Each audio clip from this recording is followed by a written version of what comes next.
Have you ever heard a therapist use the term midline crossing and you needed a little bit more help understanding what that means? Well, today I'm going to give a quick video for you so that you can understand and be on the same page as your therapist. So keep on watching to learn more.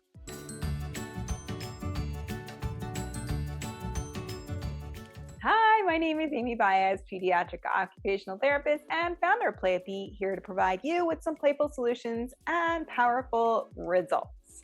Midline crossing is basically when you're using one side of your body in the space of the other side of the body, and that can be your hand, your foot, or your eye. There's different planes of the body that are involved. We have the vertical, horizontal, and the frontal.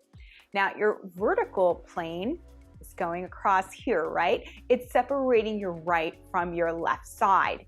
Now, in order to be good at midline crossing, you have to be efficient at bilateral coordination, and that is when we're using both sides of the body at the same time. Now, in infants, this starts out when they're just learning how to roll over, right? You see them bringing one limb over to the other side so that they can turn their body. And you're going to see this often with children as well when they are learning how to, say, draw or write across a board. They may have to start on one side and cross over to the other. They are crossing that vertical plane that we have that separates that left and that right side. Now, another plane that we have is our horizontal plane, and that is separating our top half from our bottom. Right? When they're holding their little feet, touching their little toes, they are working on crossing the midline of their horizontal plane. Now, for kids, you might see this when they are touching their top half of the body down to their toes, right? When they're doing different exercises. Now, the last plane is the frontal plane. So this is separating the front of the body from the back of the body. This one is developed a little bit later. I feel like children sometimes really struggle identifying with that back side of their body because they don't really interact with it very much. You might notice this with babies when they're trying to hold back, right? So if they're falling back, they really can't protect themselves.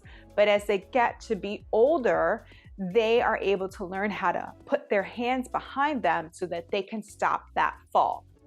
And you'll see this in older children when they're learning how to run or walk backwards, right?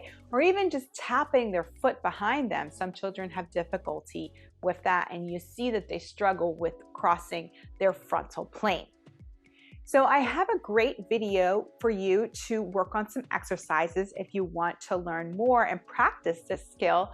It's called Crossbody Exercises. It's a popular video on this YouTube channel. So I'm going to connect a link for you to check that out. You can also find it in the description box.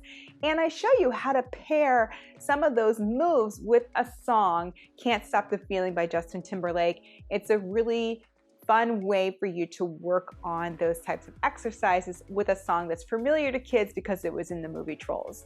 Now, there are a couple signs that let you know that a child might be having difficulty with crossing midline. They may struggle with things like reading and writing. Maybe they're switching their hands back and forth and you're not really sure which hand is dominant.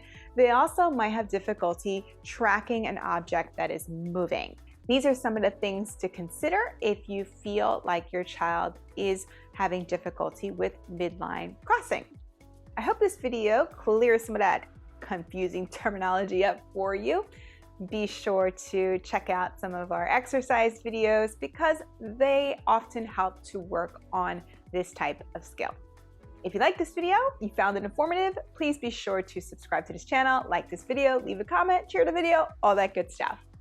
Until the next one, I hope you have a playful day.